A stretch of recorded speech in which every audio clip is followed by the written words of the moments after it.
Au TEP, à tous les amis, bien-aimés frères et sœurs. C'est incroyable. Vous savez, nous parlons de l'attaque du Qatar. On a bombardé le Qatar. Vous comprenez, non? Avec des armes américaines. Très bien. Mais est-ce que vous vous êtes posé la question de savoir comment ils ont fait pour arriver jusque là-bas? Que je sache, le Qatar n'a pas une frontière avec Israël. Que je sache. Oh. Alors, ils ont quitté l'État de l'autre pour venir jusqu'au Qatar et puis bombarder sévèrement.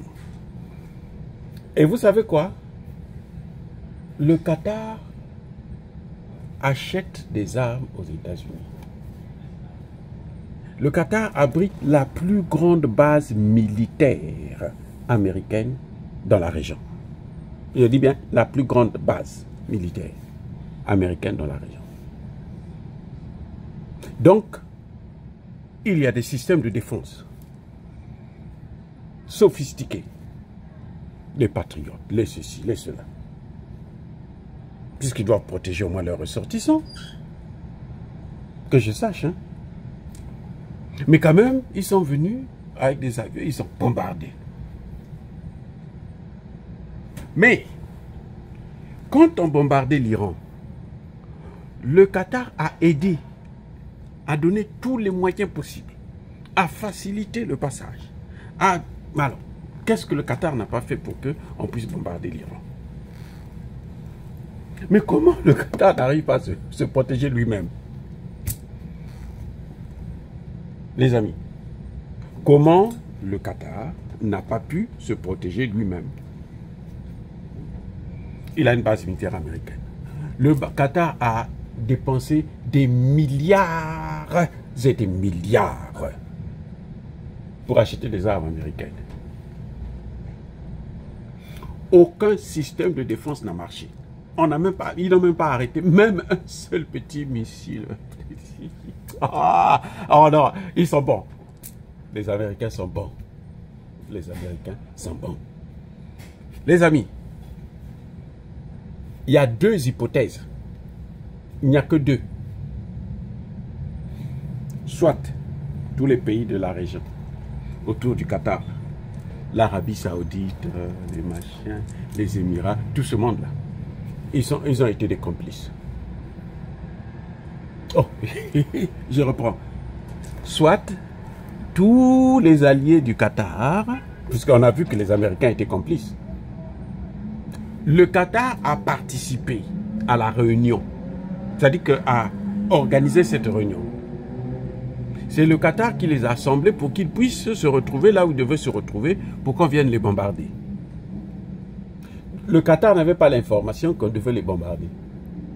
Donc le Qatar n'a même pas un système de renseignement. Le système de renseignement qatari, c'est le système de renseignement américain. Et les Américains, comme ils étaient dans le coup, ils n'ont pas informé le Qatar. Maintenant, les systèmes de défense, comment le Qatar ne peut pas protéger son propre pays, son propre territoire, un petit territoire de, je ne sais pas, 11 000 km². C'est tout petit. Il n'a pas pu protéger son territoire. Comment vous expliquez ça? Donc, soit il y a eu la complicité de tous les pays autour, soit, y compris les États-Unis bien sûr, qui sont bien accueillis au Qatar, soit, hein, les amis, soit, il y a l'autre hypothèse, c'est quoi? C'est que les armes qu'ils ont reçues là, c'est la camelote, c'est la pourriture. S'ils ne peuvent pas se protéger eux-mêmes avec ces armes-là, c'est que ce qu'on leur a vendu, c'est n'importe quoi. Les amis, voilà là où le Qatar se retrouve.